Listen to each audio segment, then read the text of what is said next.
Menjatuhkan pidana kepada terdakwa dengan pidana penjara selama 6 tahun dan 6 bulan dan denda sebesar 1 miliar rupiah. Rakyat kita itu bukan rakyat yang bisa dibohongi terus. Sudah jelas kerugian sekian ratus triliun.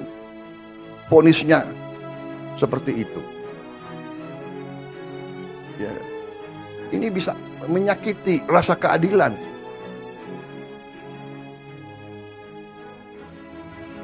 Ada yang curi ayam dihukum berat, dipukulin.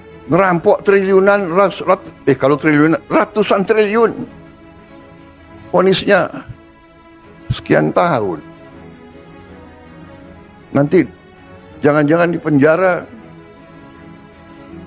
pakai AC, punya kulkas, pakai TV. Tolong Menteri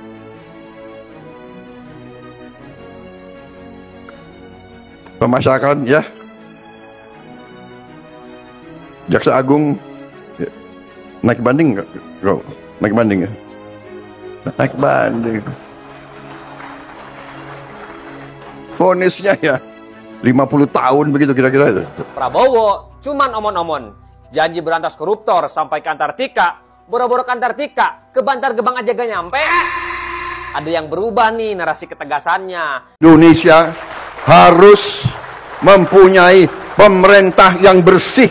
Saya nanti akan cari ahli-ahli hukum, apa wewenang yang bisa saya berikan kepada aparat. Saya mohon ya. Kita ingatkan ke Prabowo bahwa Anda sekarang jadi presiden. Mari buktikan bahwa Anda memang tidak omon-omon. Ya. Akhirnya populer nih istilah omon-omon. Nah, kita tidak mau istilah ini ternyata sangat pantas juga disematkan kepada Anda sebagai presiden. Kalau omon-omon itu Anda kritik Anies karena dianggap retorika, nah sekarang sudah jadi presiden, jangan justru bahwa label omon-omon ini lebih pantas disematkan kepada Anda sebagai presiden. Buktikan bahwa Anda memang presiden yang sesuai antara perkataan dengan perbuatan.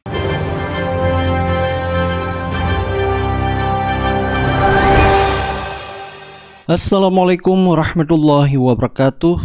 Nah, setelah banyak sorotan dan kritikan pedas dari masyarakat maupun netizen ya, akhirnya Prabowo buka suara terhadap Harvey Muiz yang divonis oleh hakim 6,5 tahun, dan ini benar-benar membuat geger seluruh masyarakat ya. Pasalnya kok bisa korupsi yang merugikan negara mencapai 300 triliun, vonisnya cuma 6,5 tahun. Jadi Prabowo mengatakan berharap hakim dapat memberikan vonis puluhan tahun. Jadi menurut Prabowo ya, kalau kasus korupsi yang triliunan seharusnya vonisnya sekitar 50 tahun. Sepertinya Prabowo di sini kita lihat memang kelihatan geram ya terhadap kasus Harvey Muiz. Coba langsung kita lihat ya statement Prabowo. Indonesia harus mempunyai pemerintah yang bersih. Saya nanti akan cari ahli-ahli hukum, apa wewenang yang bisa saya berikan kepada aparat. Saya mohon ya, kalau sudah jelas melanggar, jelas mengakibatkan kerugian triliunan, ya semua unsur lah, terutama juga hakim-hakim ya, vonisnya jangan terlalu ringan lah. Tapi dibilang Prabowo nggak ngerti hukum lagi. Tapi rakyat pun ngerti, rakyat di pinggir jalan ngerti. Ngerampok triliunan, kalau triliunan, ratusan triliun, vonisnya sekian tahun. Nanti jangan-jangan di penjara pakai AC, punya kulkas, pakai TV. Menteri Pemasyarakatan Jaksa Agung naik banding nggak? Naik banding ya? Naik banding. Vonisnya ya 50 tahun begitu kira-kira itu. Bahkan Rocky Gerung mengatakan kebijakan baru silahkan rame-rame korupsi, kalau ketahuan tinggal dikembalikan, aman deh. Nah, sampai juga netizen di sosial media menyindir yaitu putusan hakim terhadap vonis Harvey Muiz 6,5 tahun yang merugikan negara 300 triliun membandingkan dengan kasus-kasus yang ada di Indonesia seperti kasus pencurian ayam dan beberapa kasus-kasus yang lainnya yang tidak sebanding dengan perbuatannya tetapi malah mendapat hukuman lebih tinggi daripada kasus korupsi timah yang merugikan negara 300 triliun. Baik ya, coba kita lihat beberapa video dari netizen ya. Paling kayu 5 tahun. Paling ayam 7 tahun. Paling kundang jadi batu. Paling rumah 9 tahun. Merugikan negara 300 triliun 6,5 tahun. Hah? Gak usah kaget, kayak baru tinggal di Indonesia aja. Makanya harus sopan, harus punya 4S, senyum, sapa, salam. Baru 3? Satu lagi? Iya. Suap.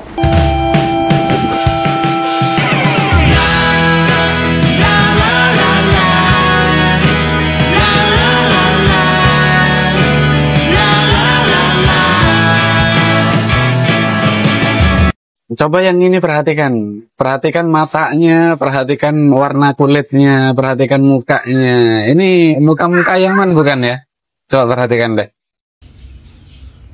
Bang, Oi, masuknya berapa bang? tiket masuknya murah aja bang. Berapa, bang? Abang hanya perlu, ini lagi ada promosi besar-besaran bang. Akhir tahun 2024. Abang hanya korupsi aja bang. Abang hanya korupsi 300 triliun. Abang mendapatkan potongan penjara menjadi 6,5 tahun bang. Ini best seller kali nih bang, yang atas nih bang. 300 triliun bang. Jadi abang mau yang mana duitnya bang? Biar abang. Yang paling murah lah, yang paling murah mana bang? Yang paling murah ini bang. Mana bang? Ini? Iya, ini. Abang hanya dapat penjara 1 bulan bang. Ya. Tapi ini best seller bang. 300 triliun bang. Bang, 300 triliun abang korupsi. Korupsi abang 300 triliun bang. Bang, hanya 6,5 tahun bang. Jadi ini aja bang ya. Ini best seller bang ya. Ya. Biar kita korupsi bang ya. Oke bang, cocok. Oke bang. Bungkus. Oke, bungkus 300 triliun ya. Oke. Promosi besar-besaran akhir tahun teman-teman. Ayo, apalagi korupsi.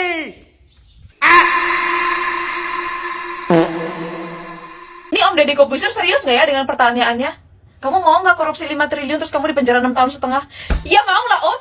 Mau Om. Sekarang juga aku mau. Mau tanda tangan di atas kontrak, di atas materai juga aku mau. Ngapain aku di sini capek-capek Om jadi TKW 7 tahun Om, aku jadi TKW banting tulang kerja keras ninggalin keluarga. Ya jadi devisa negara, menguntungkan negara. Aku belum punya apa-apa. Yang mendingan aku korupsi aja 5 triliun di penjara 6 tahun setengah. Paling juga 3 tahun bebas Om aku. Nggak apa-apa Om. Aku mendingan korupsi aja lah Om kalau begitu. Ngapain begini capek-capek ya Allah? Sherlock Om, Sherlock di mana tempatnya? Gue punya pertanyaan ya. Seandainya lu merugikan uang negara ratusan triliun, itu udah pastilah kalau merugikan uang negara ratusan triliun, setidak-tidaknya yang masuk ke diri lu sendiri paling dikit 5 triliun aja ada lah gitu ya. Anggaplah 5 triliun gitu. So, let's change it. Lu dapat uang 5 triliun. Oke? Dengan resiko di penjara 6,5 tahun. Mau nggak lu ambil? 5 triliun, ada uang 5 triliun nih di dalam penjara. 6,5 tahun. Will you be the corruptor? Or not? Prabowo cuman omon-omon. Janji berantas koruptor sampai ke Antartika, boro-boro ke Antartika, ke Bantar Gebang aja gak nyampe. Ada yang berubah nih narasi ketegasannya. Sangat berbeda sekali ketika sedang kampanye. Dari yang tegas dan berani menjadi loyo dan penakut. Kembalikan uangnya, makan kami maafkan. Yang bener aja nih, negara mau diobral hukum. Jadi begini, Prabowo menyampaikan wacana untuk memaafkan para koruptor. Asal uang korupsinya dikembalikan nih. Bahkan untuk mengembalikan uang korupsinya bisa diam-diam. Alias gak diketahui rakyat sama sekali. Padahal dulu Prabowo pernah bilang akan mengejar para koruptor sampai ke Antartika. Bila perlu, Prabowo akan mengirimkan pasukan khusus. Saya akan kejar koruptor-koruptor itu.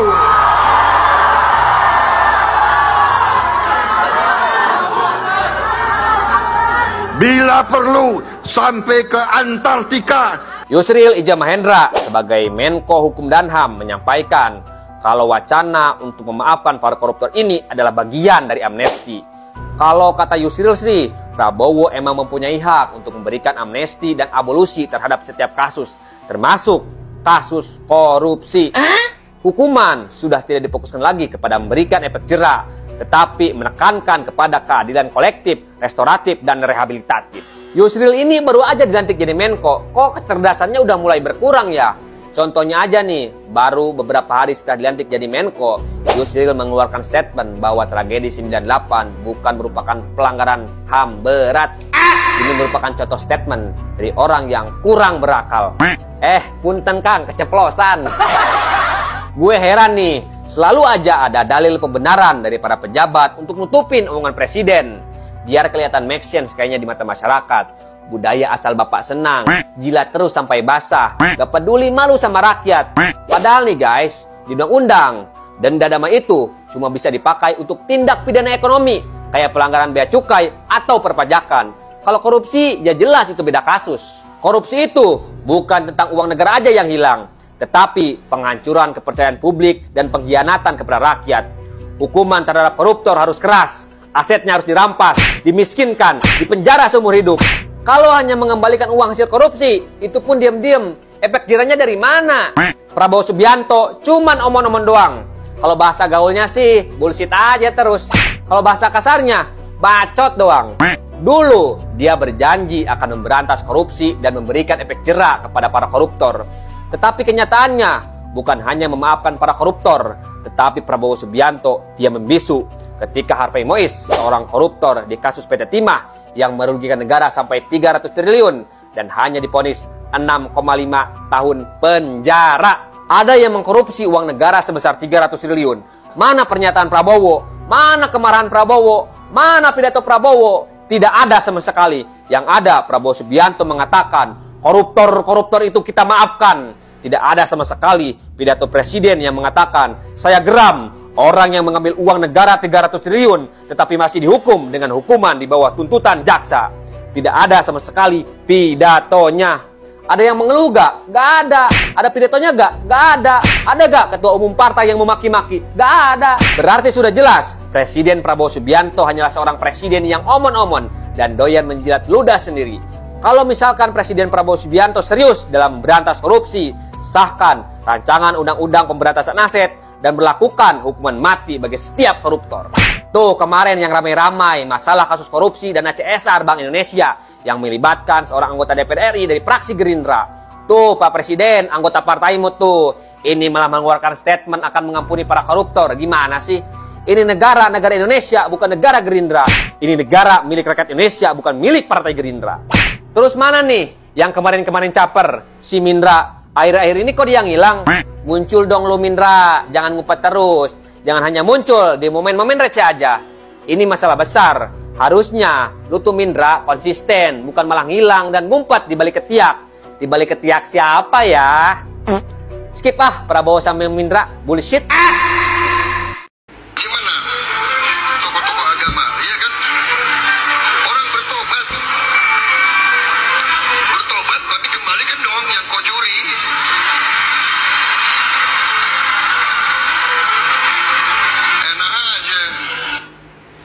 Salam sehat, salam bahagia. Ketemu lagi dengan saya Mr. Roberto. Di sini ada kata-kata dari Bapak Prabowo, Presiden Indonesia, yang mengatakan, buat para koruptor, kau kembalikan uangnya. Dan kalau kita bertobat, pasti dimaafkan karena di sini para ulama. Bapak Presiden, Anda agama Muslim dan situ para ulama kebanyakan yang Muslim. Oke? Berani nggak ikut hukum Islam? Tahu nggak hukum Islam itu, maaf kata, kalau mencuri hukumannya apa, korupsi hukumannya apa, dan kenapa kalau dia pulangkan uang korupsi, terus kita harus maafkan, dan dia karena mau bertobat kita maafkan. Bagaimana dengan orang yang maling ayam? Kenapa nggak pernah bilang, udah kau pulangkan aja ayamnya, nanti kita maafkan? Kenapa nggak seperti itu? Jangan pilih kasih lah Bapak Presiden. Kami warga Indonesia berharap penuh kepada Anda, yang bagaimana kami bisa dapat keadilan yang selayak-layaknya. Bukan berarti mereka korupsi sekian triliun, sekian ratus miliar, terus bertobat, pulangkan uang, selesai. Untuk apa ada hukum di negara Indonesia ini? Kita bubarkan aja lah hukum ini ya. Dan kita pakai hukum agama gitu kira-kira. Hukum agama kalau kalian paham, nggak akan berani kalian ikutinya. Hukum agama Muslim, coba cari tahu. Kalau mencuri hukumannya apa, korupsi hukumannya apa, perkosa orang hukumannya apa, coba cari tahu. Berani nggak ikutin itu Bapak Presiden Prabowo yang sangat mulia?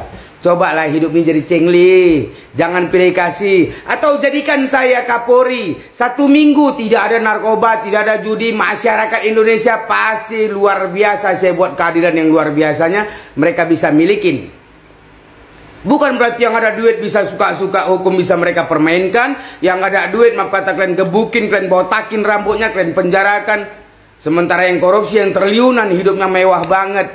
Bapak Presiden Prabowo, ada apa dan kenapa harus kamu keluarkan statement saya maafkan, dia mau bertobat, dia begini asalkan dia pulangkan. Sebelum Bapak jadi presiden begitu lantangnya Bapak bilang sampai ke Antartika saya akan kejar mereka. Begitu sudah jadi presiden Bapak mengatakan kita manusia, kita harus bertobat, kita orang agama.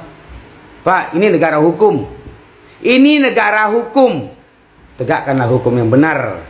Jangan pilih kasih, karena itu kawan-kawan Anda. Salam sehat, salam bahagia dari Mr. Roberto. Reaksi masyarakat terhadap kasus korupsi 300 triliun yang hanya kemudian dihukum hanya 6,5 tahun penjara, itu membuat masyarakat naik pitam. Kenapa? Karena dirasakan tidak ada keadilan di sana, karena merugikan negara begitu besar 300 triliun. Sementara masyarakat harus mengikuti kebijakan pemerintah yang akan menyesuaikan tarif pajak menjadi 12%. Bahkan banyak yang bersuara bersedia untuk korupsi 300 triliun atau bersedia untuk juga ikut korupsi demi mendapatkan uang dan hanya dihukum penjara sebentar menurut mereka. Nah, kemudian hal ini juga memicu gerakan-gerakan lain, seperti misalnya ada gerakan Mari Korupsi, ya, sebuah gerakan yang sangat negatif, tapi hal ini dilakukan untuk dalam rangka menuntut keadilan, memenuhi rasa keadilan sosial, kemudian pemerintah secara keseluruhan bisa mengambil peran penting dalam upaya memberikan keadilan dan mengurangi kemiskinan bagi rakyat Indonesia. 6,5 tahun itu kok kecil sekali bagi orang yang menggarung kekayaan negara. Ya, saya merasa itu menusuk rasa keadilan masyarakat ya. Ini baru pertama ada orang didakwa melakukan tindak pidana korupsi dan tindak pidana pencucian uang sebesar 300 triliun. 300 triliun. Lalu tuntutannya hanya 12 tahun.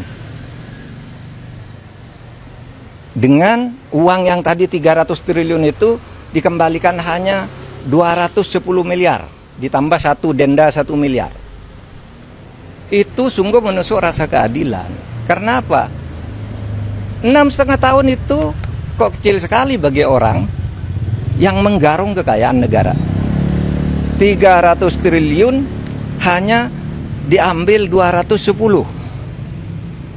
Lalu ada yang mengatakan, Pak, itu 300 itu kan potensi. Bukan potensi. Itu sudah disampaikan bahwa itu kerugian keuangan negara.